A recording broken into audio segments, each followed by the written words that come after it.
বিসমিল্লাহির রহমানির রহিম।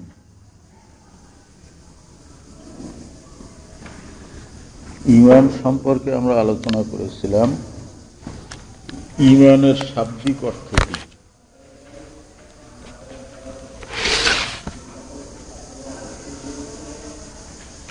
আজকে আমরা ঈমানের শরঈ মানা বা পারিভাষিক সংজ্ঞা আলোচনা করব। ঈমানের পারিভাষিক সংজ্ঞা এভাবে দেওয়া হয়েছে: হুয়া তাসদীকু বিমা উলিমা মাজিউর রাসূলি বিহি যরুরাতান ইজমালান ফিমা উলিমা ইজমালান ওয়া তাফসীলান ফিমা উলিমা তাফসীলান। লেখা নাও। ঈমান হলো হুয়া তাসদীকু, ঈমান হলো তাসদীক। তাসদীক মানে কি? জিদ্দুত তাকযীব, মিথ্যা প্রতিপন্ন করা, এর বিপরীত মানে সত্যায়ন করা, সত্য বলে মেনে নেওয়া। এবং এটা মান্তিকি তাসদীক থেকে ভিন্ন, যেটা আমরা কালকে আলোচনা করেছি। তাহলে মান্তিকি তাসদীকের মধ্যে ইখতিয়ারের শর্ত নাই, কিন্তু শরঈ যে তাসদীক তার ভিতরে ইখতিয়ারের শর্ত আছে। তাহলে তাসদীকের অর্থ আমরা এভাবে করতে পারি যে স্বেচ্ছায় সত্যায়ন করা, স্বেচ্ছায় মেনে নেওয়া, স্বীকার করা। তাসদীকের আরো অর্থ বলছি, ইকরার, এর ভিতরে ইনকিয়াদ আছে, এর ভিতরে ইতিমাদের অর্থ আছে। অতএব যখনই ঈমানের সংজ্ঞা দেওয়া হবে হুয়া তাসদীক, তখন তাসদীকের যে শাব্দিক অর্থ আমরা আলোচনা করছি সেগুলো খেয়াল করতে হবে। খালি সত্যায়ন বললে হয় না। সত্যায়ন কি? স্বেচ্ছায়, ইখতিয়ারের সাথে, যেহেতু তাসদীকের ভিতরে ইখতিয়ারের শর্ত আছে। হুয়া তাসদীকু, ঈমান হলো তাসদীক করা, সত্যায়ন করা স্বেচ্ছায়। কি? বিমা উলিমা মাজিউর রাসূলে বিহি, কি সত্যায়ন করা? বায়ের পরে যা বলছে এটা হলো মুসাদ্দাক বিহি, যেটা সত্যায়ন করতে হবে বিষয়। মা উলিমা মাজিউর রাসূলে বিহি, রাসূলে পাক সাল্লাল্লাহু আলাইহি ওয়াসাল্লাম যা কিছু নিয়ে এসেছেন বলে জানা যায়। মা উলিমা, যা জানা যায়, মাজিউর রাসূলে বিহি, যে রসুল তা নিয়ে এসেছেন। রসুলে পাক সাল্লাল্লাহু আলাইহি ওয়াসাল্লাম যা নিয়ে এসেছেন বলে জানা যায়। জরুরাতান, এই যে জানা যায়, এটা কিভাবে জানা যায়? জরুরাতান, এটা মান্তিকের কথা। ইলমে জরুরি, যেটা যার দ্বারা ইলমটা ইয়াকিনি হয়। রাসূল পাক সাল্লাল্লাহু আলাইহি ওয়াসাল্লাম এই বিষয়টা নিয়ে আসছেন বলে জরুরিভাবে জানা যায়, মানে অকাট্যভাবে জানা যায়। যেমন ইলমে ইয়াকিন বা ইলমে জরুরি, যেটা মুতাওয়াতিরের দ্বারা অর্জিত হয়। অতএব কোনো একটা বিষয় যখন মুতাওয়াতির হয়ে যায়, মুতাওয়াতিরের মাধ্যমে যে ইলমটা আমাদের অর্জিত হয় সেটা হলো ইলমে জরুরি। আবার কিছু আছে ইলমে জরুরি না, কিন্তু ঈমান যে বিষয়গুলোর প্রতি আনতে হবে সেটা রাসূল পাক সাল্লাল্লাহু আলাইহি ওয়াসাল্লাম কর্তৃক আনিত বলে জরুরিভাবে জানা যায়। অর্থাৎ এটা মুতাওয়াতির ভাবে জানা যায়। জরুরি বলতে আমভাবে সকল মানুষ যেটা জানে, আম খাস সবাই জানে যে রসুল পাক সাল্লাল্লাহু আলাইহি ওয়াসাল্লাম এই জিনিসটা নিয়ে আসছেন। যেমন রসুল পাক সাল্লাল্লাহু আলাইহি ওয়াসাল্লাম নামাজ পড়তে বলছেন, এটা আম খাস সবাই জানে কিনা। যাকাত দিতে হবে, নামাজ পড়তে হবে, পর্দা করতে হবে, রোজা রাখতে হবে, হজ করতে হবে, এই যে বিষয়গুলো শরীয়তের বিভিন্ন বিধান, এগুলো রসুল পাক সাল্লাল্লাহু আলাইহি ওয়াসাল্লাম আমাদের কাছে নিয়ে এসেছেন। এটা আমরা মুতাওয়াতির ভাবে, জরুরিভাবে আম খাস সবাই জানি। অতএব যে বিষয়টা আম খাস সকলে জানে, মুতাওয়াতির ভাবে সাবেত হয়েছে, সেই বিষয়ে বিশ্বাস করাই হলো ঈমান। একটা বিষয় যেটা একেবারে বিজ্ঞ পণ্ডিত আলেমরা জানে, সাধারণ মানুষ জানে না, সেই বিষয়টা বিশ্বাস করা এটা ঈমানের অংশ না। এখন আমখাস বলতে যাদের দ্বীন ও ইসলামের সাথে সম্পর্ক আছে। এখন বর্তমানে ধর্মহীনতার যুগ চলতেছে। অনেক উচ্চ শিক্ষিত মানুষ আছে যারা ধর্ম সম্পর্কে জ্ঞান রাখে না, ছোটকাল থেকে বিদেশে লেখাপড়া করছে, লন্ডন, প্যারিস, বার্লিন, আমেরিকা, এই সমস্ত জায়গায় পড়াশোনা করছে। তাদের পাঠ্য পুস্তকের ভিতরে দ্বীনের জরুরি বিষয় সম্পর্কেও আলোচনা ছিল না। এইরকম একজন শিক্ষিত মানুষ, নামে মুসলমান, সে যদি নামাজ সম্পর্কে না জানে, হজ সম্পর্কে না জানে, তাহলে এই না জানাটা গ্রহণযোগ্য হবে না। অর্থাৎ দ্বীনের সাথে যারা সম্পর্কিত, এরকম আম খাস, শিক্ষিত অশিক্ষিত সবাই যেটা রসুল পাক সাল্লাল্লাহু আলাইহি ওয়াসাল্লাম কর্তৃক আনিত বলে জানে, সেই বিষয়ের প্রতি তাসদিক করা হলো ঈমান। অতএব যেই বিষয়ের প্রতি ঈমান আনতে হবে, রসুল পাক সাল্লাল্লাহু আলাইহি ওয়াসাল্লাম আমাদের জন্য যে বিধান নিয়ে এসেছেন, সেই বিধানটা বেনফসিহি ফরজ ওয়াজিব নাও হইতে পারে।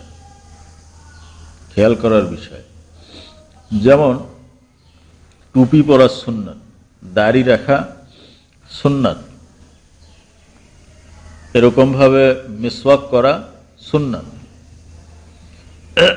কিন্তু রসুল পাক সাল্লাল্লাহু আলাইহি ওয়াসাল্লাম মিসওয়াক করতে বলেছেন, মিসওয়াক করা সুন্নাত, টুপি পরা সুন্নাত, পাগড়ি পরা সুন্নাত, এই বিষয়গুলো আম খাস সবাই জানে কিনা। কিন্তু পাগড়ি পরা তো ওয়াজিব না, না পড়লে সারা জীবন যদি কেউ মিসওয়াক না করে সে গুনাহগার হবে না। তো এইরকম বিষয়গুলো যেগুলো ফরজ ওয়াজিব না, কিন্তু রসুল পাক সাল্লাল্লাহু আলাইহি ওয়াসাল্লাম কর্তৃক আনিত বলে সবাই জানে, জরুরি ভিত্তিতে জানে, সেইগুলোর প্রতিও তাসদিক করা ঈমানের অংশ। এগুলোকে বিশ্বাস করা ঈমানের জুজ। অতএব কোনো ব্যক্তি যদি সারা জীবন মিসওয়াক না করে সে বেঈমান হবে না,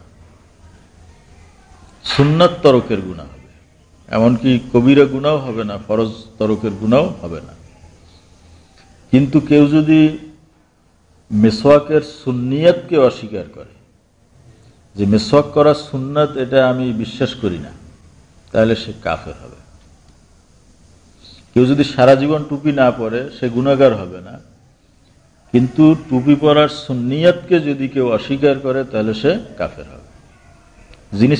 জিনিসটা একটা মুস্তাহাব, একটা সুন্নাত, কিন্তু এটা দ্বীনের অংশ বলে সবাই জানে। রসুল পাক সাল্লাল্লাহু আলাইহি ওয়াসাল্লাম কর্তৃক এটা যে সাবেত আছে, এটা এর উপরে ইজমা হয়ে গেছে মুসলমানদের, এটা মুতাওয়াতির ভাবে আমাদের কাছে পৌঁছছে। অতএব এর দ্বারা ইলমে জরুরি হাসিল হয়ে গেছে। এটিকে যদি কেউ অস্বীকার করে তাহলে তার ঈমান থাকবে না। অতএব ঈমানের সংজ্ঞা কি? হুয়া তাসদীকু বিমা উলিমা মাজিউর রাসূল বিহি জরুরাতান,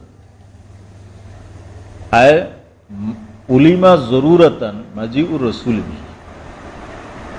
বন্ধ করো। যেই বিষয়গুলো রসুল পাক সাল্লাল্লাহু আলাইহি ওয়াসাল্লাম কর্তৃক আনিত বলে জরুরি ভিত্তিতে জানা গেছে, মুতাওয়াতির ভাবে জানা গেছে, সেই বিষয়গুলোকে স্বেচ্ছায় স্বীকার করে নেওয়া, বিশ্বাস করা, তাকেই বলা হয় ঈমান। এরপরে বলা হয়েছে ইজমালান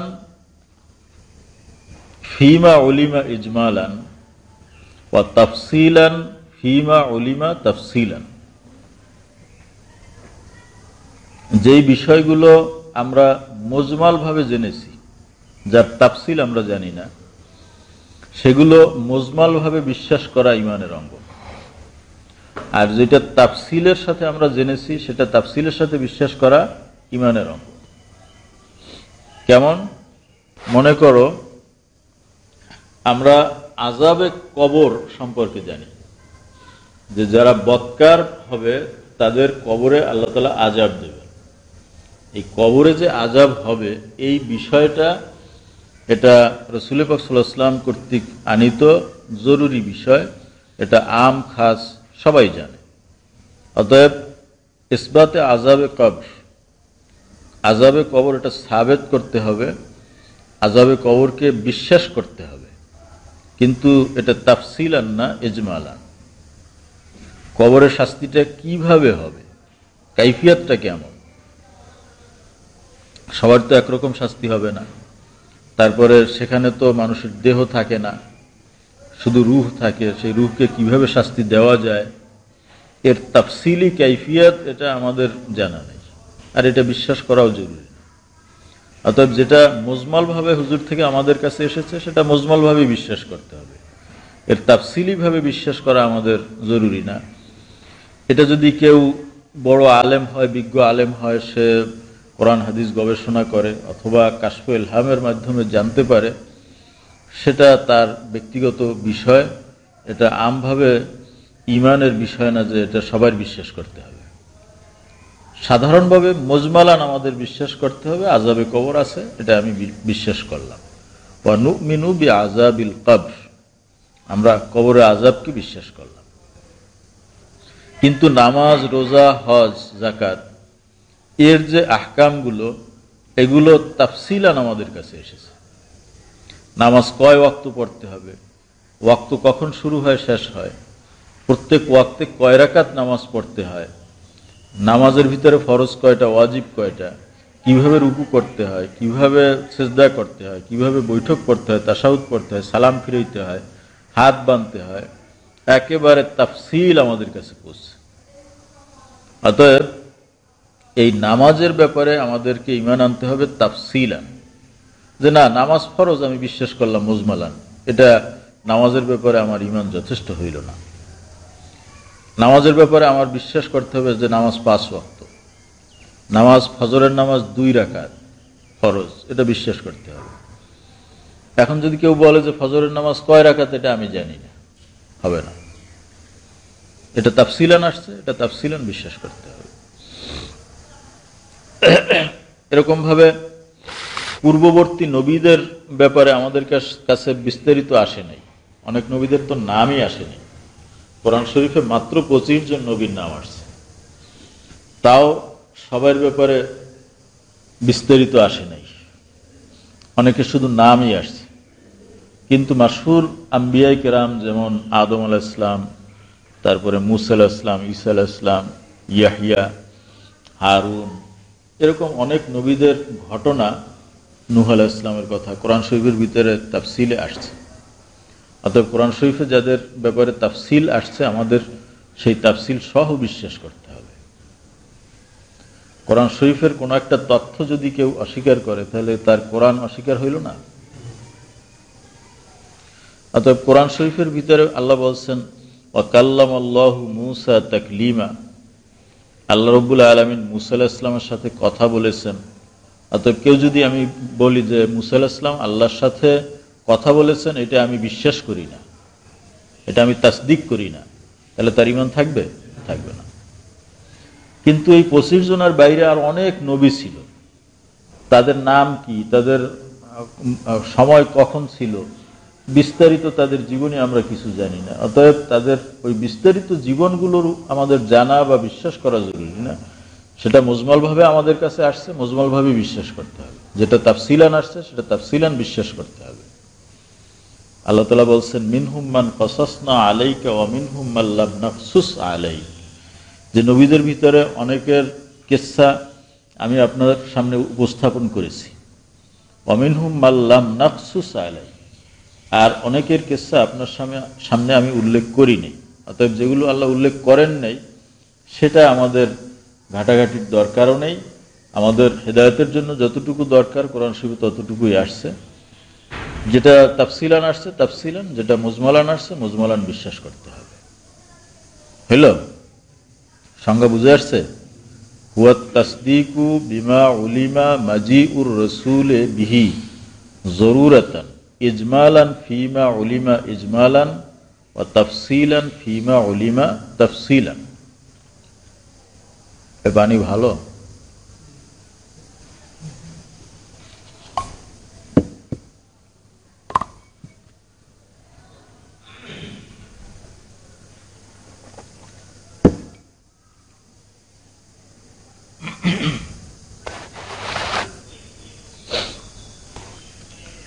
এই সংজ্ঞাটা এর উপরে কিছু কথা থেকে যায়।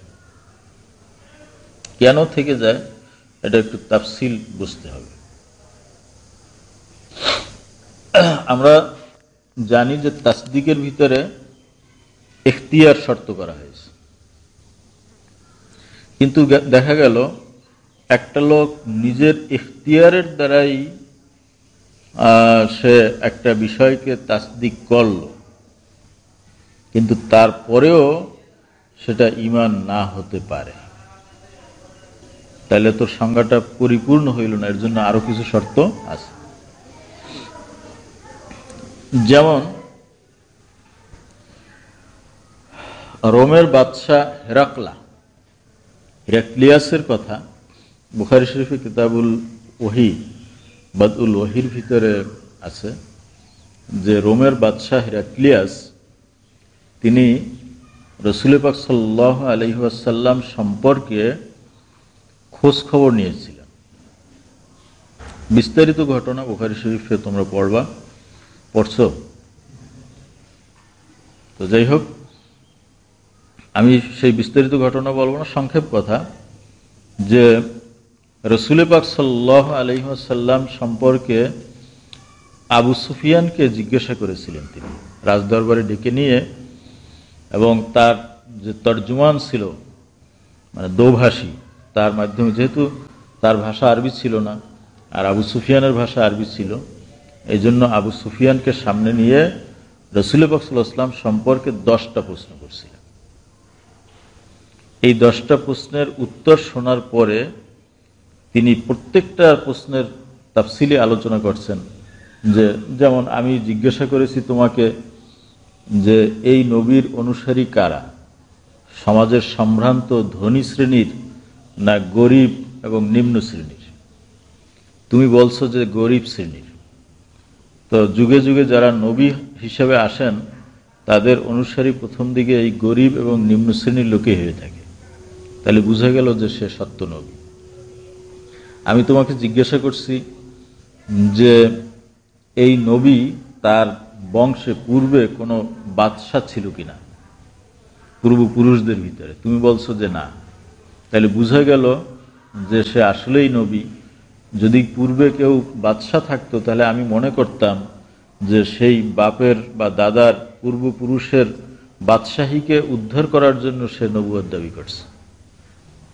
আমি জিজ্ঞাসা করেছি যে তার বংশে পূর্বে কোনো নবী ছিল কিনা, তোমরা বলছো যে না, এরকম আরবের মধ্যে কোনো নবী আসে নাই। তো যদি কোনো নবী আসতো তাহলে আমি মনে করতাম যে সেই নবীর অনুসরণ করে সে নবুয়ত দাবি করছে। অতএব বুঝে গেল যে না, সেটাও না, সে আসলেই নবী। এরকম আমি জিজ্ঞাসা করেছি যে তার প্রতি কোনো ব্যক্তি ঈমান আনার পরে সেই ঈমান থেকে বের হয়ে আসছে কিনা, তুমি বলছো যে না, যারা মুসলমান হয়েছে তারা কেউই ঈমান ছেড়ে দেয় নাই। তো ঈমান এরকমই একটা বিষয় যেটা মানুষের অন্তরে ঢুকলে পরে আর এটা বের হয় না, তাহলে বুঝে গেল যে সে সত্য নবী। এইভাবে 10টা প্রশ্নের তাফসিল করে সে বলছে যে 10টা প্রশ্নের উত্তর দ্বারা আমার এইটাই ইয়াকিন হয়েছে যে সে নবী। তাহলে এইটা তো ইলমে, এইটাকে তো ইখতিয়ারি বলা যাবে না, না এটাকে তো ইখতিয়ারি বলতে হবে, এটা তো ইত্তেরারি বলা যাবে না। ইত্তেরারি উদাহরণ দিছিলাম কি, যে দুপুরে সূর্য উঠছে, এখন দিন না রাত্র, এটা ইত্তেরারান মানুষের ইলম হাসিল হয়ে গেছে যে এখন দিন। এখন যদি তোমাকে চোখ বন্ধ করে বলা হয় যে তুমি কল্পনা করো যে এখন দিন না রাত্র, এটা কষ্ট হইবে তোমার কল্পনা করতে। যতই তুমি চিন্তা করবা যে এখন আসলে দিন না এখন রাত্র, বারবার তোমার মনের ভিতরে উদিত হইবে, না আমি তো এই দুপুরে নামাজ পড়ে ক্লাসে আসছি, এখন তো দিন। তো এটা তুমি দূর করতে চাইলেও পারতেছো না, এটা হলো ইত্তেরারি। তো তাসদিক এর ভিতরে ইখতিয়ারের শর্ত করা হয়েছে।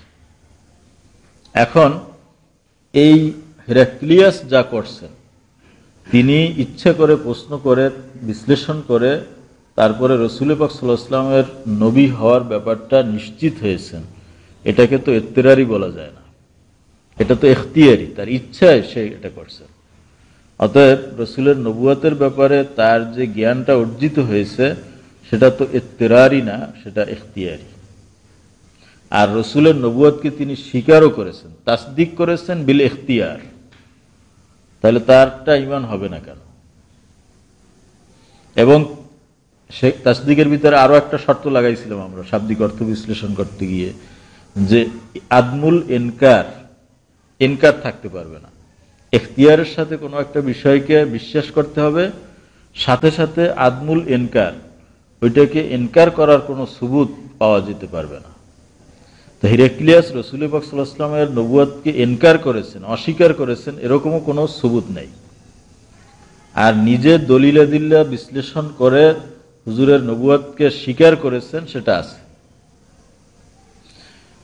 সে হাদিস বুখারী শরীফ আনো নাই তোমরা, সেখানে তিনি সব প্রশ্নের উত্তরগুলো শুনে বলেছেন, কাযালিকার রসুল, তুমি যেভাবে জবাব দিয়েছো রসুলরা এরকমই হয়ে থাকে।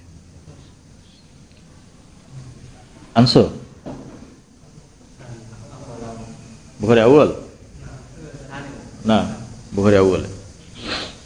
যাই হোক, শোনো, এরপরে তিনি বলেছেন, সায়ামলিকু মাউজিআ কদামাইয়া হাতাইনি ওয়াকাদ কুনতু আ'লামু আন্নাহু খারিজুন, যে আমি এখন যেখানে পা রেখে আছি, আমার পা এখন যেখানে আছে, এই পর্যন্ত তার রাজত্ব বিস্তৃত হবে, এবং আমি পূর্বেই জানতাম যে এরকম একজন নবী বের হবে। এরপরে তিনি আরো বলছেন যে যদি আমি কোনোভাবে তার কাছে যেতে পারতাম, লা গাসালতু কাদামাইহি, আমি তার পা ধুয়ে দিতাম। এগুলো কি ইনকার বুঝায় না ইকরার বুঝায়? ইকরার বুঝায়। এরপরে তিনি আরো বলছেন,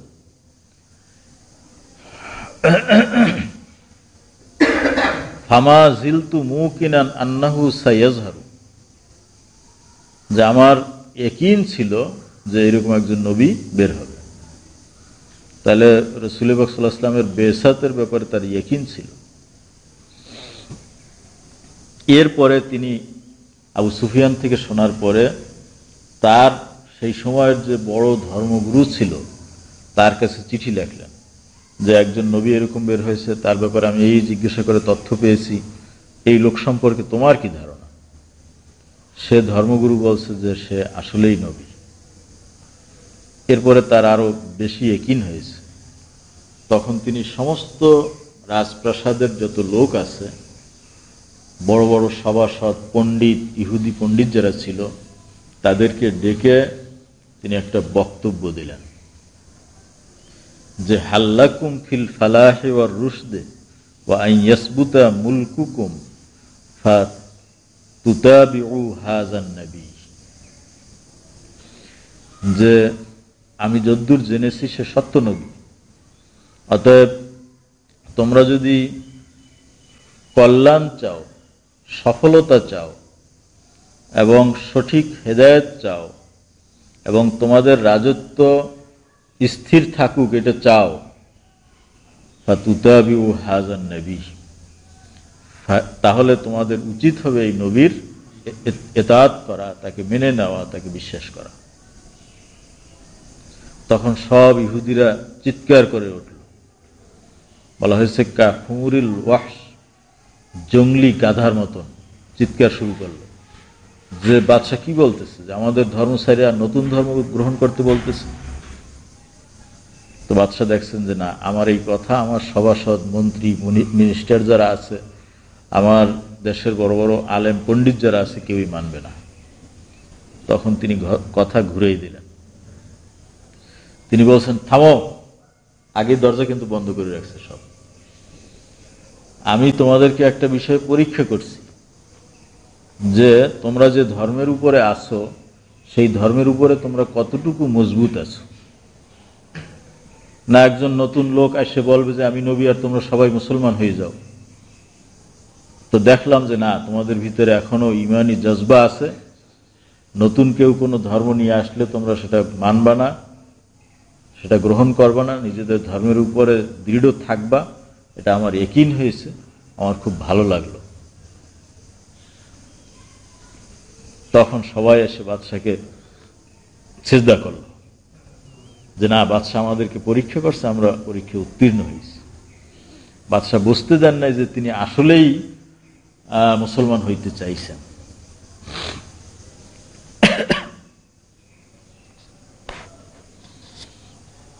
ইবনে হাজার আসকাল রহমতুল্লাহ আলাইহি ফাতুল বারীর ভিতরে তো আরো তাফসীল বলছেন যে ইন্না হেরাকলা ক্বালা ওয়াইহাকা ওয়াল্লাহি ইন্নী লা আ'লামু আন্নাহু নাবিয়্যুন মুরসাল, যে আমি নিশ্চিত জানি যে তিনি আল্লাহর পক্ষ থেকে প্রেরিত নবী। ওয়ালাকিন আখাফুর রুমা আলা নাফসি, কিন্তু রোমানদেরকে আমার নিজের উপরে ভয় করি। ওয়ালাউলা যালিকা লাত্তাবাতু, এই রোমানদের ভয় যদি না থাকতো তাহলে আমি তার ইত্তেবা করতাম। এরপরে আরো ঘটনা বর্ণিত হয়েছে যে তাবুকের যুদ্ধের সময়, তাবুকের যুদ্ধ তো রোমানদের সাথে হয়েছিল, এই তাবুকের যুদ্ধের সময় বাদশাহ একটা চিঠি লিখে হুজুরের কাছে পাঠাইছিলেন। সেই চিঠির ভিতরে স্পষ্ট লফজ আছে ইন্নী মুসলিমুন, আমি মুসলমান। তো সে তার যে তাসদিকটা ছিল, এই তাসদিকের মধ্যে তার ইখতিয়ার ছিল, ইনকার ছিল না, সবই ছিল। তারপরেও সেটা ঈমান হবে না কেন? রাসূল পাক সাল্লাল্লাহু আলাইহি ওয়াসাল্লাম এই চিঠিটা পড়ে বলে দিয়েছেন, কাযাবা আদুউল্লাহ ইন্নাহু লাআলা নাসরানিয়্যা, আল্লাহর শত্রু মিথ্যা কথা বলছে।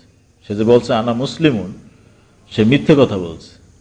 ইন্নাহু লাআলা নাসরানিয়্যা, সে এখনো খ্রিস্ট ধর্মের উপরে আছে। তাহলে বোঝা গেল যে তার সেই ঈমানটা গ্রহণযোগ্য হয় নাই। হুজুর বলেন নাই যে না, সে মুসলমান। এর চেয়েও আরো কঠিন ব্যাপার হলো রাসূল পাক সাল্লাল্লাহু আলাইহি ওয়াসাল্লামের চাচা আবু তালেবের ব্যাপারটা। আবু তালেব রাসূল পাক সাল্লাল্লাহু আলাইহি ওয়াসাল্লামকে সার্বিক সহযোগিতা করছেন। যখন কাফেররা দাবি করছিল যে মুহাম্মদকে আমাদের হাতে তুলে দাও, তিনি বলছেন যে না, এইটা সম্ভব না, আমি বেঁচে থাকতে আমি তার একটা চুল পরিমাণ ক্ষতি সাধন হতে দেব না। কিন্তু সে আবু তালেব মুসলমান হয় না।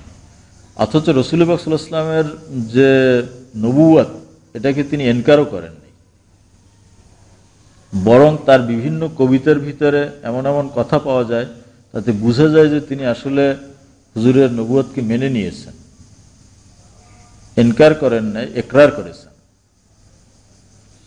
এবং রাসূল পাক সাল্লাল্লাহু আলাইহি ওয়াসাল্লামকে সার্বিক সহযোগিতা করেছেন। আবু তালেব বড় কবিও ছিলেন।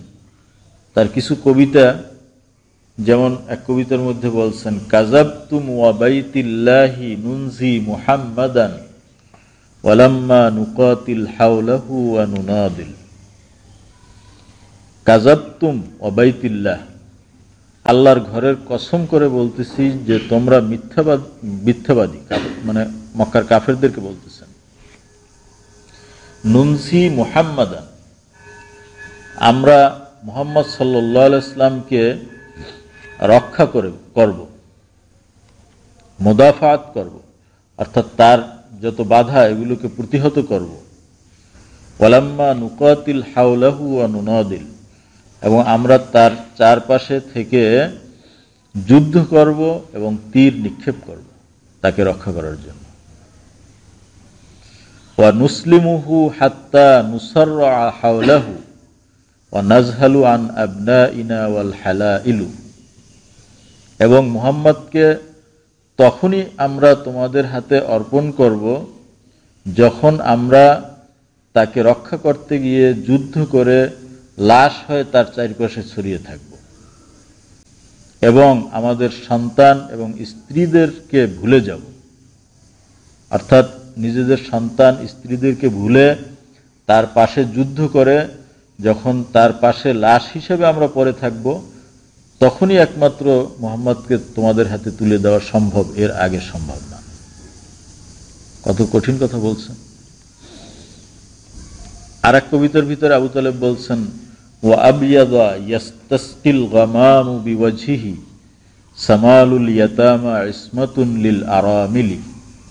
মুহাম্মদ এমন এক ব্যক্তি যার ওসিলা দিয়ে আল্লাহ রব্বুল আলামিনের কাছে বৃষ্টি কামনা করা হয়। কেউ যদি অনাবৃষ্টির সময় তার ওসিলা দিয়ে আল্লাহর কাছে বৃষ্টি চায়, তাহলে আল্লাহ বৃষ্টি দেন। এরকম ঘটনা আবু তালেবের জীবনেই ঘটছে। রাসূলুল্লাহ সাল্লাল্লাহু আলাইহি ওয়াসাল্লাম ছোট, বৃষ্টি হয় না, কাবা ঘরের সাথে তাকে কোলে করে নিয়ে কাবা ঘরের সাথে তার পিঠ ঠেকাইয়ে তারপরে আরবরা দোয়া করছে, সাথে সাথে বৃষ্টি হয়েছে। এবং এই মুহাম্মদ হলেন সামালুল ইয়াতামা, তিনি হলেন এতিমদের আশ্রয়স্থল, এতিমরা তার কাছে আশ্রয় পায়। ইসমাতুন লিল আরামিলি, এবং যারা বিধবা তাদের রক্ষাকারী। ওয়াল্লাহি লা ইয়াসিলু ইলাইকা বিজামইহিম, আল্লাহর কসম হে মুহাম্মদ, তারা তোমার কাছে পৌঁছতে পারবে না যদি সবাই মিলেও আসে। হাত্তা ওয়াসাদা বিতুরাবে দাফিনান, যতক্ষণ না আমি আবু তালেব মাটির ভিতরে আমাকে দাফন করা হয়, অর্থাৎ যেদিন আমি মারা যাব, মাটির মধ্যে দাফন হয়ে যাব, তার আগ পর্যন্ত সমস্ত আরবরা একত্রিত হয়েও যদি তোমার কাছে পৌঁছতে চায়, পারবে না।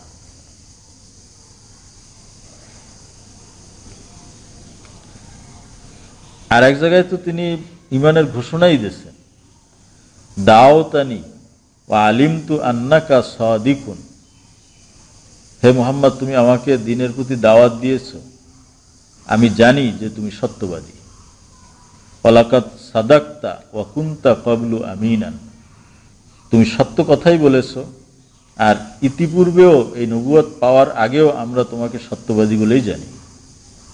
ওয়া আরাফতু দীনাকা লা মুহালাতা আন্নাহু মিন খায়রি আদিয়ানিল বারিয়াতি দীনান, এবং আমি জানি যে তোমার ধর্ম নিঃসন্দেহে দুনিয়ার সমস্ত ধর্মের মধ্যে শ্রেষ্ঠ ধর্ম।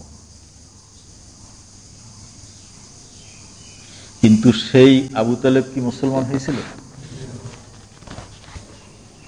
তো সে তো তাসদিক করেছে, ইনকার করে নাই, তারপরেও সে মুসলমান হয় নাই। যখন ইন্তেকালের পূর্বে রাসূলুল্লাহ সাল্লাল্লাহু আলাইহি ওয়াসাল্লাম তার পাশে বসে বলতেছেন যে কুল লা ইলাহা ইল্লাল্লাহ, চাচাজান আপনি বলেন এই কালিমাটা, একটু বলেন, জোরে বলার দরকার নাই, কানে কানে বলেন, আমি যদি শুনি আর কেউ না শুনে, কিয়ামতের ময়দানে আমি আপনার জন্য আল্লাহর কাছে ঝগড়া করব। আপনাকে যদি জাহান্নামে দিতে চাই, আমি বলবো যে না, আমি শুনছি যে সে ঈমান আনছে, আর কেউ না শুনে। বড় বড় কাফের নেতারা পাশে বসা, তারা বলতেছে যে তুমি মৃত্যুর ভয়ে, জাহান্নামের ভয়ে শেষ পর্যন্ত বাপদাদাদের ধর্ম ত্যাগ করিও না, সাবধান। একদিকে কাফেররা বলতেছে, একদিকে রাসূল পাক সাল্লাল্লাহু আলাইহি ওয়াসাল্লাম বলতেছে। তখন আবু তালেব সিদ্ধান্ত নিলেন যে আমি যদি মুহাম্মাদের কথা শুনি তাহলে আমি জাহান্নামের আগুন থেকে বাঁচব, কিন্তু এই আরব নেতাদের কাছে আমি কাপুরুষ বলে পরিচিত হব যে ভয়তে ঈমান আনছে, জাহান্নামের আগুনের ভয়তে ঈমান আনছে। এটা কাপুরুষতা। আর আমি যদি এখন কাপুরুষতা না দেখাই, ঈমান না আনি, কাফেরদের কথা শুনি, তাহলে তাদের কাছে আমি খুব সাহসী বলে প্রমাণিত হব, কিন্তু চিরস্থায়ীভাবে আমাকে জাহান্নামের ভিতরে জ্বলতে হবে। এখন আমাকে দুইটার একটা গ্রহণ করতে হবে, কাফেরদের কাছে লজ্জিত হওয়াকে অথবা জাহান্নামের আগুনকে। তখন আবু তালেব বলেছিলেন, ইখতারতুন নারা আলাল আর। আমার সামনে দুইটা জিনিস আছে, একটা হলো লজ্জা আর একটা হলো জাহান্নামের আগুন। আমি জাহান্নামের আগুনকে বরণ করে নিলাম লজ্জার উপরে, অর্থাৎ আমি লজ্জা সইতে পারবো না কাফেরদের সামনে, সারা জীবন আবাদুল আবাদ জাহান্নামে জ্বলবো সেটা নিতে পারবো, কিন্তু লজ্জিত হইতে পারবো। তাহলে সে ঈমান আনছে? আনে নাই। এই জন্য বলা হয়েছে জাহান্নামের ভিতরে তাকে সবচেয়ে কম শাস্তি দেওয়া হবে। যে রাসূল পাক সাল্লাল্লাহু আলাইহি ওয়াসাল্লামকে রক্ষা করার জন্য, তার হেফাজতের জন্য এত সে চেষ্টা করছেন, অর্থ ব্যয় করেছেন, বাপের মতো লালন পালন করছেন। যখন তাকে সিরিয়ায় নিয়ে যান বাণিজ্যে, সেই পাদ্রী জিজ্ঞাসা করছিল যে এই ছেলের বাবাকে? আবু তালেব বলছিলেন আমি। তো উনি সব আলামত মিলেছেন, কিন্তু এইটা মেলে না। তখন বলছেন যে সত্যি করে বলেন যে এই ছেলের বাবাকে? বলছে যে এই ছেলের বাবা তো আসলে মারা গেছে, আমি তার চাচা, কিন্তু আমি তাকে ছেলের মতোই মনে করি। বলছেন হ্যাঁ, এইবার আপনি ঠিক বলছেন, কারণ আমার কিতাবে আছে যে এই ছেলের বাবা তার জন্মের আগেই মারা গেছে। তো তিনি নিজেকে চাচা বলে পরিচয় দিতেন না, বাপ বলে পরিচয় দিতেন। বাপের স্নেহ দিয়ে তাকে বড় করছেন। এজন্য জাহান্নামের ভিতরে তাকে সবচেয়ে লঘু শাস্তি দেওয়া হবে, যে একটা জাহান্নামের আগুনের স্যান্ডেল পরাই দেওয়া হবে।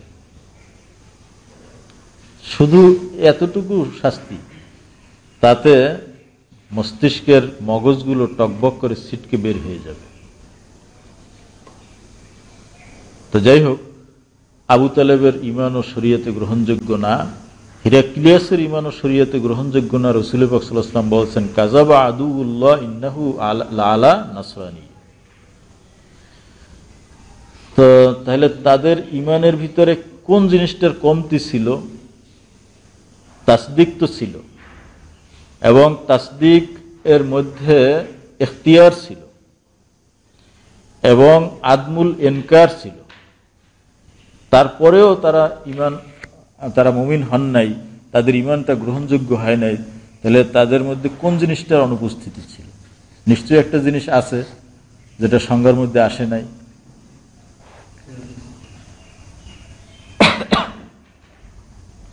সেই জিনিসটা কি, এইটা নিয়ে উলামায়ে কেরাম বিভিন্ন ভাষায় বলছেন, কিন্তু সবার মাকসাদ এক। ইমাম রাজি এবং ইমাম গাজ্জালি রহমতুল্লাহ আলাইহ ওনারা বলছেন যে সেই জিনিসটা হলো কালামে নফসি ওয়া কওলুল কলব।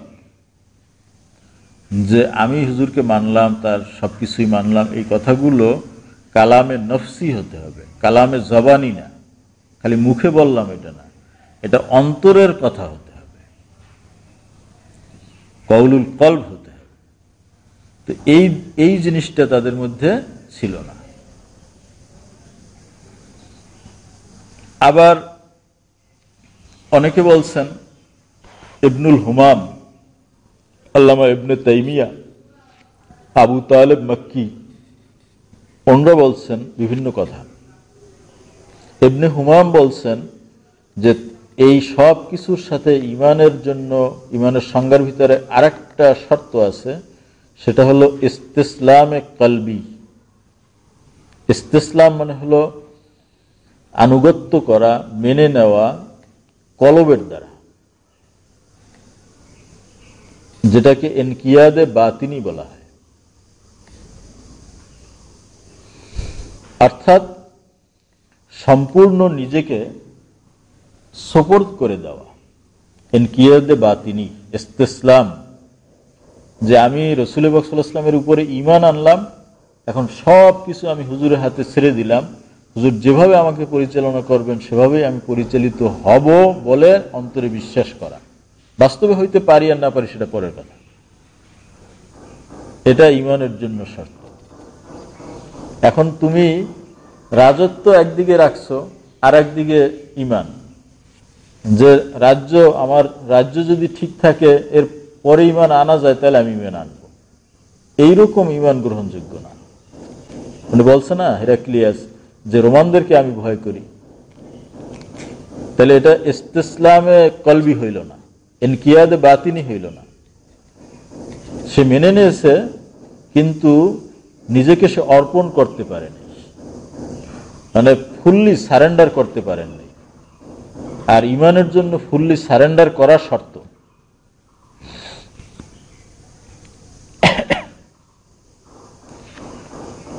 ইবনে তাইমিয়া বলছেন যে যে জিনিসটা হিরাক্লিয়াসের ভিতরে এবং আবু তালেবের মধ্যে ছিল না সেটা হলো ইলতিজামে তাআত, এবং তিনি তো এটার উপর ইজমাই দাবি করছেন। ইলতিজামে তাআত কি? রাসূল পাক সাল্লাল্লাহু আলাইহি ওয়াসাল্লামের নবুয়তকে তিনি যা কিছু নিয়ে আসছেন এটাকে তাসদিক করার সাথে সাথে ইলতিজামে তাআত, তার আনুগত্যকে নিজের জন্য লাজেম করে নেওয়া, আবশ্যক করে নেওয়া, এটা ঈমানের শর্ত। এইটা ছিল না তাদের ভিতরে। আর আবু তালেব মক্কি তিনি বলছেন যে জিনিসটা তাদের ভিতরে ছিল না সেটা হলো ইলতিজামে শরীয়ত। তাসদিক ছিল কিন্তু রাসূল পাক সাল্লাল্লাহু আলাইহি ওয়াসাল্লামের শরীয়তকে আবশ্যিকভাবে পালন করার স্বীকৃতি তারা দেয়নি। এখন তুমি বলবা তাহলে তো আমাদের অনেকেরই ঈমান নাই, কারণ আমরা তো নামাজ পড়ি না, তাহলে ইলতিজামে শরীয়ত তো হইল না, ইলতিজামে তাআত তো হইল না। হ্যাঁ হইছে, আমরা তো বলি না যে আমার নামাজ পড়া আমার জন্য লাজেম না, মানে নামাজ পড়া লাজেম হওয়াটাকে আমি মেনে নিয়েছি, অর্থাৎ আমি হুজুরকে বিশ্বাস করেছি এবং হুজুরের নির্দেশাবলী মতো আমার জীবনযাপন করাকে আমি লাজেম মনে করি, কিন্তু বাস্তবে করতে পারতেছি না, ত্রুটি হইতেছে, সেজন্য গুনাহ হবে, শাস্তি হবে, কিন্তু ঈমানে খলল হবে না। কিন্তু তাদের ভিতরে এইটা ছিল না, ইলতিজামে শরীয়ত ছিল না। আল্লাহ রাব্বুল আলামিন বলেছেন ওয়ামা আরসালনা মির রাসূলিন ইল্লা লিইউতাআ বিইজনিল্লাহ। আল্লাহ রাব্বুল আলামিন যে রাসূলদেরকে পাঠিয়েছেন, কেন? এজন্যই পাঠিয়েছেন যে লিইউতাআ বিইজনিল্লাহ, যে ওই রাসূলদেরকে তাআত করতে হবে, তাদের আনুগত্য করতে হবে। তো তাদের সবকিছু ছিল, এই তাআতটা ছিল না, ইলতিজামে তাআতটা ছিল না। এজন্যই মুনাফিকদের সম্পর্কে আল্লাহ তাআলা বলছেন, মুনাফিকরা যখন আপনার কাছে আসে তখন তারা বলবে নাশহাদু ইন্নাকা লা রাসূলুল্লাহ। মুনাফিকরা হুজুরের কাছে এসে বলতো যে আমরা সাক্ষ্য দিচ্ছি যে আপনি আল্লাহর রাসূল। তো তাদের ঈমান কেন গ্রহণযোগ্য হবে না? তারা যে সাক্ষ্য দিয়েছে এটা তো দেশেই, এবং ইনি যে আসলেই নবী এটা তো তারা জানতো, তারপরেও তাদের ঈমান গ্রহণযোগ্য হবে না। এই জন্য আল্লাহ রাব্বুল আলামিন বলছেন ইন্নাল মুনাফিকিনা লাকাযিবুন। এই যে সাক্ষ্য দিতেছে তারা, যে আমরা সাক্ষ্য দিচ্ছি আপনি আল্লাহর রাসূল, এই সাক্ষ্য দেওয়ার ব্যাপারে তারা মিথ্যাবাদী। কেন? সাক্ষ্য দেওয়ার ব্যাপারে তো তারা মিথ্যাবাদী না, কিন্তু আল্লাহ তাদেরকে মিথ্যাবাদী কেন বললেন? বললেন এই জন্য যে যখনই তুমি রসুলকে রসুল হিসেবে সাক্ষ্য দিবে তখন তোমার উপরে তার ইতাআত লাজেম হয়ে যাবে। তো একদিকে তুমি সাক্ষ্য দিচ্ছ আর একদিকে তুমি হুজুরের ইতাআত করতেছো না, তাহলে তোমার এই সাক্ষ্যটা ভুল, সাক্ষ্যটা মিথ্যা। এজন্য আল্লাহ বলছেন যে ইন্নাল মুনাফিকিনা লাকাযিবুন। শায়েখ নিজামউদ্দিন হারাউই উনি বলছেন যে আবু তালেব এবং হেরাক্লিয়াসের ভিতরে যেই জিনিসটা ছিল না সেটা হলো তাসলিম, আত্মসমর্পণ। সেটাকে তিনি কি বলছেন? তাসলিম। যেহেতু কোরআন শরীফে এই শব্দটাই আসছে, ফালা ওয়া রাব্বিকা লা ইউমিনুনা হাত্তা ইউহাক্কিমুকা ফীমা শাজারা বাইনাহুম সুম্মা লা ইয়াজিদু ফি আনফুসিহিম হারাজাম মিম্মা কাযাইতা ওয়া ইউসাল্লিমু তাসলিমা। ফালা ওয়া রাব্বিকা, আপনার রবের কসম, লা ইউমিনুনা, তারা মুমিন হতে পারবে না, হাত্তা ইউহাক্কিমুকা ফীমা শাজারা বাইনাহুম, তাদের ভিতরে যে বিষয়গুলো নিয়ে দ্বন্দ্ব হয় সেই দ্বন্দ্বের সমাধান যতক্ষণ না আপনার কাছে নিয়ে আসে ফয়সালার জন্য। সুম্মা লা ইয়াজিদু ফি আনফুসিহিম হারাজাম মিম্মা কাযাইতা, এরপরে আপনি যে ফয়সালা দেন সেই ফয়সালার ব্যাপারে তাদের অন্তরে কোনো হারাজ থাকে না, খটকা থাকে না। অতএব ফয়সালা আপনার কাছে নিয়ে আসলো, আপনি ফয়সালাও করে দিলেন, কিন্তু ফয়সালার উপরে অসন্তুষ্ট, তেল তার ঈমান হবে না। ওয়া ইউসাল্লিমু তাসলিমা, এবং সম্পূর্ণভাবে আপনার সামনে সারেন্ডার করবে, আত্মসমর্পণ করবে, এটাই হলো ঈমান। ফালা ওয়া রাব্বিকা লা ইউমিনুন, এটা না হওয়া পর্যন্ত আল্লাহর কসম সে মুমিন হবে না। এজন্যই ওমর রাদিয়াল্লাহু তাআলা আনহু ওই ব্যক্তিকে হত্যা করেছিলেন। সে মুসলমান ছিল। ইহুদি এবং মুসলমান দুইজনে ঝগড়া করে হুজুরের কাছে আসছেন। হক ছিল ইহুদির পক্ষে, রাসূল পাক সাল্লাল্লাহু আলাইহি ওয়াসাল্লাম ইহুদির পক্ষে ফয়সালা দিলেন। তখন মুসলমান ব্যক্তি মনে করলো যে আমার বিরুদ্ধে হুজুর ফয়সালা দিলেন, এক কাজ করা যায়, ওমর তো ইহুদিদের ব্যাপারে খুব কঠোর, তার কাছে যাই, তাইলে সে ইহুদির বিপক্ষে ফয়সালা দিতে পারে। ওমরের কাছে যখন গেলেন, ওমর জিজ্ঞেস করলেন যে এটা কি হুজুর ফয়সালা দিচ্ছেন? বলছে হ্যাঁ, হুজুর তো ইহুদির পক্ষে ফয়সালা দিচ্ছেন। তো বলছে ঠিক আছে, বসো, আমি ফয়সালা দিতেছি। উনি ঘর থেকে তলোয়ারটা নিয়ে এসে এক কোপে ওই মুসলমানকে হত্যা করলেন। যে রাসূল পাক সাল্লাল্লাহু আলাইহি ওয়াসাল্লাম কোনো ব্যাপারে সিদ্ধান্ত দেওয়ার পরে এটা সানি করার জন্য যদি কেউ কারো কাছে যায়, তাহলে তার সিদ্ধান্ত এইটি, তাকে হত্যা করতে হবে, কারণ সে ঈমান আনার পরে কাফের হয়ে গেছে, ঈমান হারাইছে সে। অতএব এই যে তাসলিম, সারেন্ডার করা, এইটা হেরাক্লিয়াসের মধ্যে ছিল না, আবু তালেবের মধ্যে ছিল না। অতএব ঈমানের সংজ্ঞার ভিতরে এই শর্তটা আরোপ করতে হবে, যেটাকে ওলামায়ে কেরাম বিভিন্ন ভাষায় বলছেন। যেমন ইমাম রাজি, ইমাম গাজ্জালি বলছেন কালামে নফসি এবং কৌলুল কলব। তারপরে ইবনুল হুমাম বলছেন ইস্তিসলামে কলবি ইনকিয়াদে বাতিনি। ইবনে তাইমিয়া বলছেন ইলতিজামে তাআত। আবু তালেব মক্কি বলছেন ইলতিজামে শরিয়ত। নিজামউদ্দিন হারবি বলছেন তাসলিম। যে যে ভাষাই বলুন না কেন, সবার উদ্দেশ্য এক। বুঝে আসছে?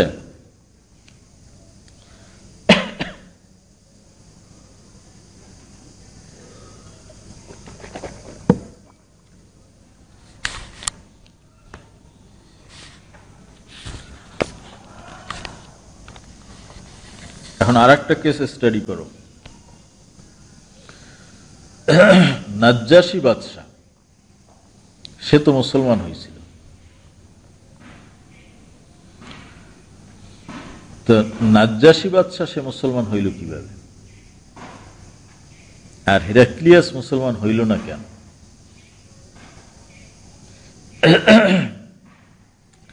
যখন নাজ্জাশী বাদশাহ রাসূল পাক সাল্লাল্লাহু আলাইহি ওয়াসাল্লামের কথা শুনলেন, কোরআনের আয়াত শুনলেন, তিনি তাহকিক করলেন। তার কাছেও আসমানি কিতাব ছিল, এগুলো সব তাহকিক করে তিনি রাসূলের সত্যতা মেনে নিলেন। তবে তিনি এটা এলান করেন নাই। যেমন হেরাক্লিয়াস তার ঈমানের ব্যাপারটা সভাসদদেরকে ডেকে এলান করতে চেয়েছিলেন, কিন্তু বিরোধিতার কারণে পারেন নাই। আর উনি এটা আমভাবে এলান করেন নাই। যে আমি মুসলমান হয়ে গেছি, এটা রাজ্যে প্রচার করে দাও, এরকম না। তিনি এটাকে গোপন রেখেছিলেন।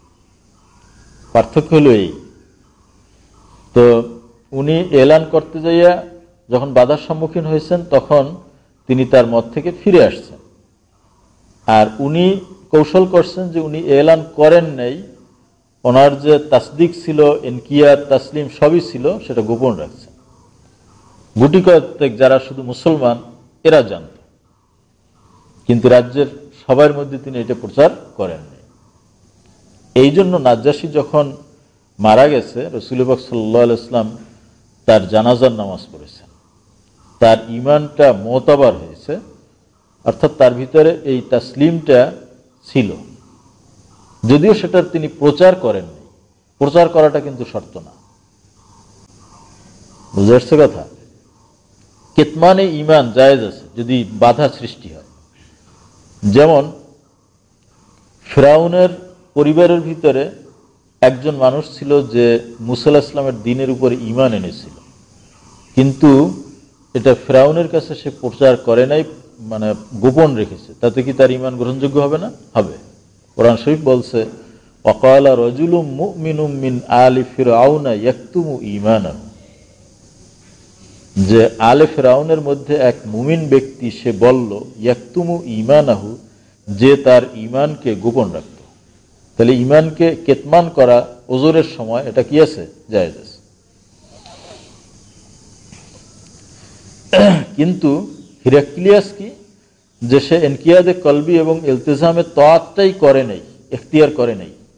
সে কি বলছিল? ওয়ালাউলা যাকা আই খাউফুর রুম, অর্থাৎ রোমানদের ভয় যদি আমার না থাকতো, লাত্তাবাতুহু, তাহলে আমি মুহাম্মদ সাল্লাল্লাহু আলাইহি ওয়াসাল্লামের ইত্তেবা করতাম। তাহলে সে কি করছে? করে নাই। লাও এর ব্যাপারে নিয়ম আছে, কায়দা হলো ইন্তিফাউস সানি বিওয়াজহে উজুদিল আউয়াল। কায়দা, ইন্তিফাউস সানি বিওয়াজহেটা যদি পাওয়া যায়, তাহলে সানি বিষয়টা পাওয়া যাবে না। যেমন লাউলা আলিয়ুন লাহালাকা ওমর, বলা হয়েছে যে আলী যদি না থাকতো তাহলে ওমর ধ্বংস হয়ে যেত। তাহলে ইন্তিফায়ে সানি বিওয়াজহে উজুদে আউয়াল, লাউলা আলী, আলী যদি না থাকতো, এটা হলো প্রথমটা। লাহালাকা ওমর, তাহলে ওমর ধ্বংস হয়ে যেত। অতএব যখন আলী আছে তখন ওমর ধ্বংস হইবে না। অতএব সে বলছে লাউলা জাকা লাত্তাবাতু, যদি রোমানদের ভয় না থাকতো তাহলে আমি ইত্তেবা করতাম। তো যখন ইত্তেবা মানে রোমানদের ভয় আছে, তখন সে ইত্তেবা করে নাই। তাহলে রসুলের ইত্তেবা সে করে নাই, নিজেই বলতেছে যে যদি ভয় না থাকতো তাহলে আমি ইত্তেবা করতাম, যেহেতু ভয় আছে এই জন্য আমি ইত্তেবা করি নাই। এই ইত্তেবাটাকেই বলা হয়েছে তাসলিম, ইলতিজামে শরিয়াত। ওলামা ইকরাম যে ভাষায় বলুন না কেন, এই ইত্তেবাকেই তারা বলছেন। সেই ইত্তেবাটা হিরাক্লিয়াসের মধ্যে ছিল না।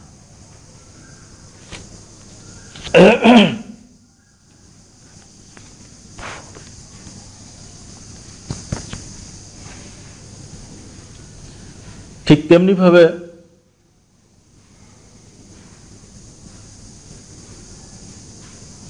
আবু তালেবও ইন্তেকালের আগে বলছিলেন, লাউলা আন তাইয়ারানি কুরাইশুন ইয়াকুলুনা ইন্নামা হামালাহু আলা যালিকাল জাযা লা আকরারতু বিহা আইনাকা।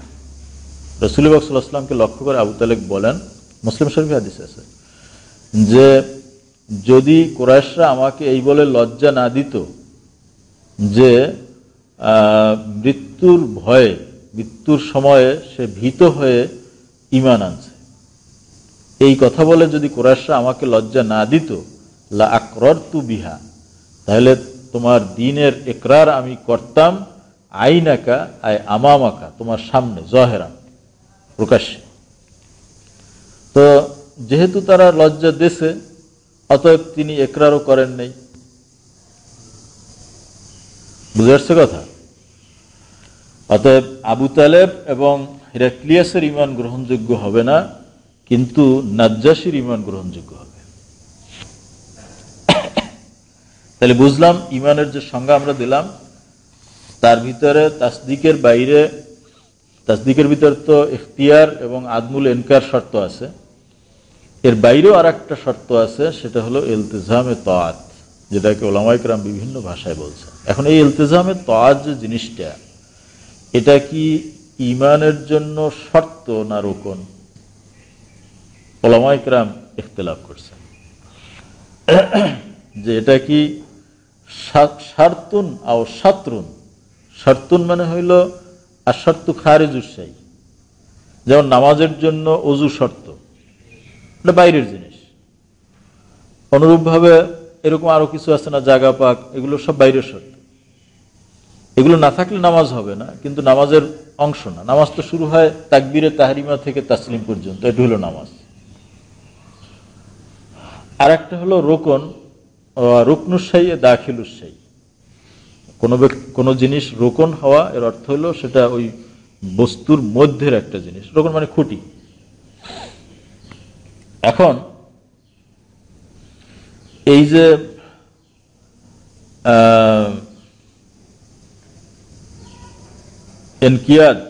ইনকিয়াদে কলবি বা ইস্তিসলামে বাতিনি, ইলতিজামে তাআত যাই বলো, এটা ইমানের কি শর্ত না শাতর? মানে এটা কি ইমানের মধ্যে না ইমানের বাইরে? কেউ কেউ বলছেন এটা শর্ত। মূল ইমান তো তাসদিকে কলবি, অন্তরে মেনে নেওয়া, ইকরার করা। আর ইনকিয়াদে বাতিনি বা সম্পূর্ণ সারেন্ডার করা, এটা হলো তার জন্য শর্ত। আবার অনেকে বলছেন যে না, এটা রোকন, ইমানের অংশ। তো যাই হোক, এটাকে রোকন বলা হোক বা শর্ত বলা হোক, এতটুকু বিষয় আমাদের খেয়াল রাখা জরুরি যে একটা হলো নফসে ঈমান, আর একটা হলো তাহাক্কুকে ঈমান। সূক্ষ্ম কথা, একটা হলো নফসে ঈমান আর একটা হলো তাহাক্কুকে ঈমান। তো নফসে ঈমানের জন্য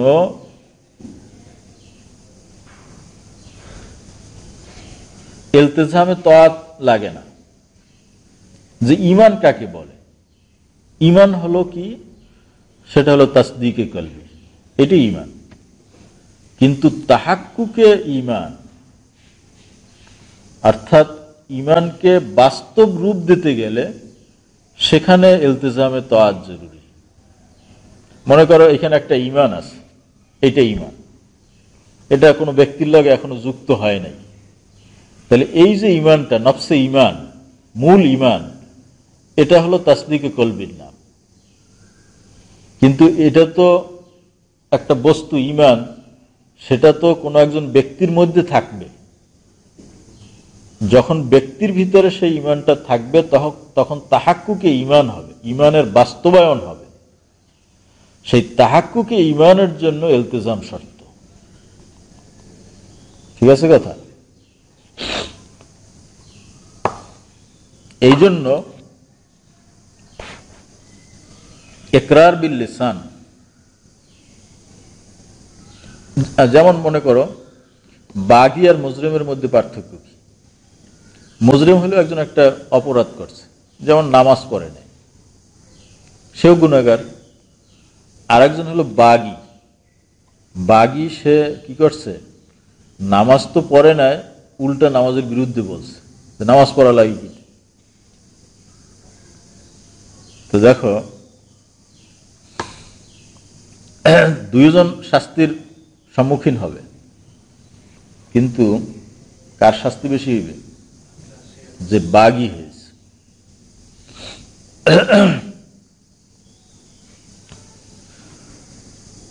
অতএব যদি ইলতিজামে তাআতটা মানে ঈমানের রোকন হইত, তাহলে কোনো ব্যক্তি যদি সে গুনার কাজ করত, সে তো যেমন নামাজ পড়তে বলছে, আমি পড়লাম না, এটা কি ইলতিজামে তাআতের মুওয়াফিক হইল না মুখালিফ হইল? মুখালিফ হইল।